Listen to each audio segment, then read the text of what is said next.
नमस्कार, हिमाचल अभी के रेडियो बुलेटिन के साथ मैं भावना ठाकुर। पेश है अब तक के प्रमुख समाचार। सबसे पहले हेडलाइंस।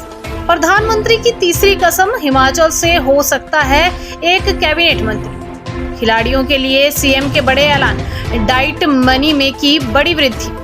हर बुधवार और शुक्रवार को आम जनता से मिलेंगे सीएम सुक्खू।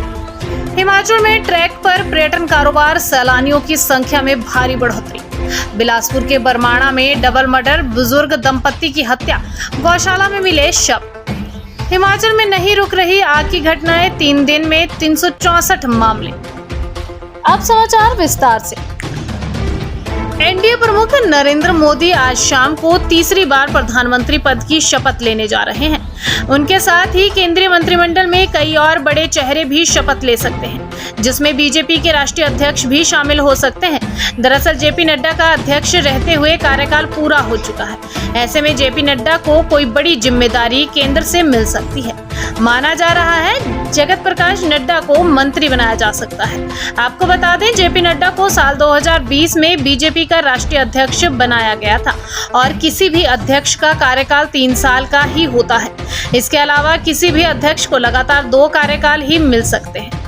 नड्डा का कार्यकाल हालांकि खत्म हो चुका था, वहीं चुनावों को देखते हुए उनके कार्यकाल को बढ़ाया गया था। ऐसे में अब उनके पास 2 कार्यकाल हो चुके हैं, यानी कि इस माह के अंत तक पार्टी को नया अध्यक्ष मिलने की उम्मीद है। मुख्यमंत्री ठाकुर सुखविंदर सिंह सुक्खू ने देवभूमि हिमाचल प्रदेश को खेल भूमि बनाने की दिशा में एक बड़ा कदम उठाया है।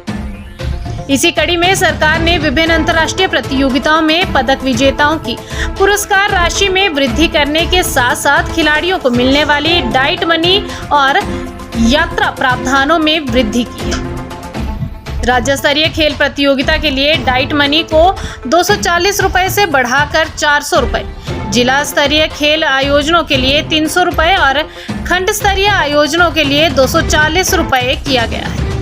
प्रदेश से बाहर आयोजित होने वाली खेल प्रतिस्पर्धाओं में भाग लेने वाले खिलाड़ियों को दी जाने वाली डाइट मनी को 500 रुपए किया गया है। इसके अतिरिक्त खेल छात्रावास में रहने वाले खिलाड़ियों को प्रारंभिक शिक्षा स्तर तक 250 रुपए तथा अन्यों को 400 रुपए की डाइट मनी का प्रावधान किया गया है।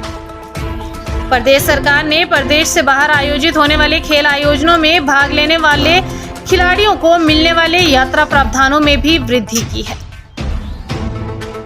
मुख्यमंत्री सुखविंदर सिंह सुक्खू अब हर बुधवार को संगठन के कार्यकर्ताओं और शुक्रवार को आम जनता से मिलेंगे। आम जनता से मुलाकात की शुरुआत 7 जून को सचिवालय में लगाए गए जनता दरबार से कर दी गई है।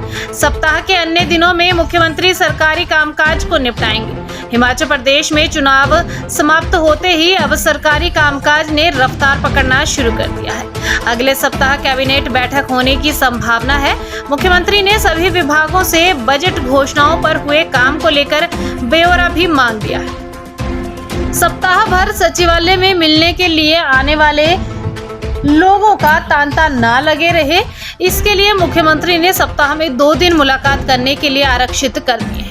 अब हर बुधवार को मुख्यमंत्री सचिवालय में संगठन से जुड़े कार्यकर्ताओं और पदाधिकारियों से मुलाकात करेंगे। मुलाकात करने के लिए कार्यकर्ताओं को पहले से समय लेने को कहा गया है। इसके अलावा आम जनता के लिए शुक्रवार को खुला दरबार लगाया जाएगा। शेष समाचार ब्रेक के बाद। आपके स्वास्थ्य का प्रहरी, श्री बालाजी हॉस्पिटल, कांगड़ा, हिमाचल। हिमाचल प्रदेश में समर टूरिस्ट सीजन के दौरान सैलानियों की संख्या में भारी बढ़ोतरी हुई है। कोरोना काल के बाद पहली बार गर्मियों के सीजन में रिकॉर्ड सैलानी हिमाचल पहुंच रहे हैं। मैदानी राज्यों में पड़ रही भीषण गर्मी से राहत के लिए सैलानी पहाड़ों का रुख कर रहे हैं। लोकसभा चुनाव खत्म होने के बाद सैलानियों की संख्या में इजाफा हो रहा है।